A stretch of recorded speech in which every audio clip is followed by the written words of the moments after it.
भजन संहिता 91 परमेश्वर की छाया में सुरक्षा। यह भजन सुरक्षा, भरोसे और परमेश्वर की देखभाल के बारे में सबसे प्रसिद्ध अध्यायों में से एक है। भजनकार कहता है, जो परम प्रधान के गुप्त स्थान में रहता है वह सर्वशक्तिमान की छाया में ठिकाना पाएगा। यह केवल बाहरी सुरक्षा की बात नहीं है, बल्कि उस गहरे संबंध की बात है जिसमें इंसान परमेश्वर के पास रहना सीखता है। इस अध्याय में कई प्रकार के खतरों का वर्णन है। भय, बीमारी, अंधकार, युद्ध और विनाश। लेकिन बार बार यह संदेश दिया जाता है कि परमेश्वर अपने लोगों के साथ है।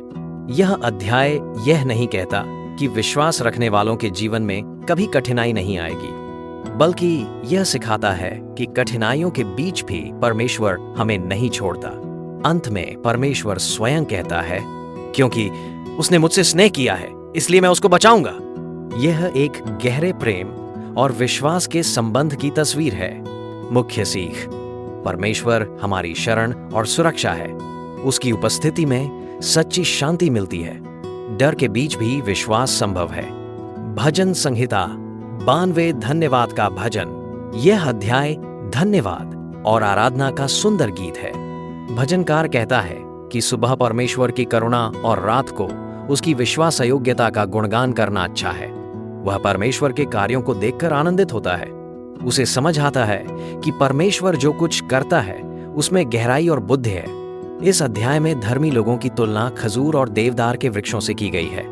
वे स्थिर, मजबूत और फलवंत रहते हैं। सबसे सुंदर बात यह है कि वे बुढ़ापे में भी फलते रहेंगे।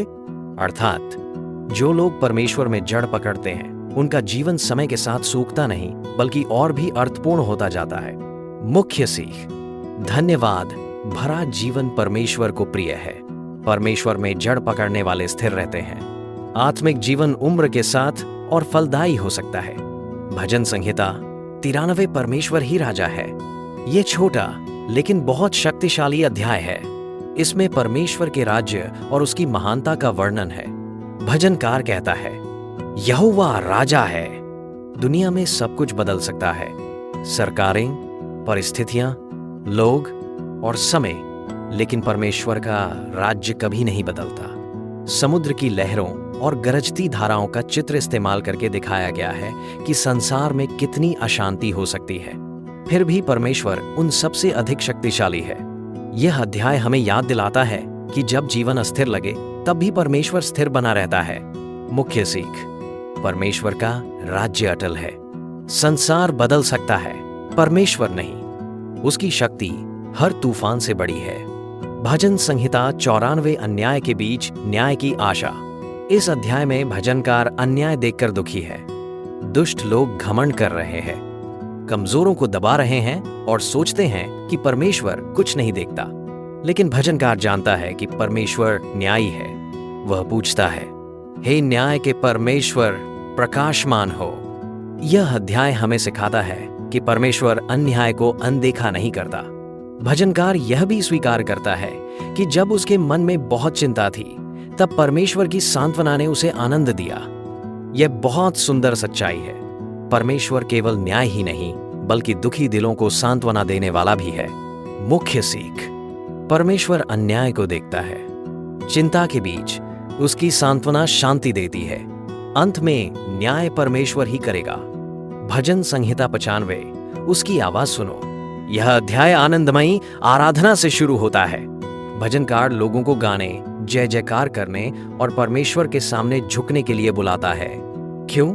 क्योंकि परमेश्वर महान राजा है, सारी पृथ्वी का सृष्टिकर्ता है और हम उसके लोग हैं। लेकिन अध्याय का अंत एक गंभीर चेतावनी से होता है। भजनकार कहता है, आज यदि तुम उसका शब्द सुनो तो अपने मन को कठोर न करो। वह इजरायलियों को याद दिलाता है जिन्होंने जंगल में परमेश्वर पर भरोसा नहीं किया और बार बार शिकायत की। यह अध्याय हमें सिखाता है कि सच्ची आराधना केवल गीत गाने तक सीमित नहीं है। सच्ची आराधना का मतलब है परमेश्वर की आवाज सुनना और उसका पालन करना। मुख्य सीख, परमेश्वर आराधना के योग्य है। मन को कठोर करना खतरनाक है। सच्ची आराधना आज्ञाकारिता से जुड़ी है। भजन संहिता 91-95 का सार।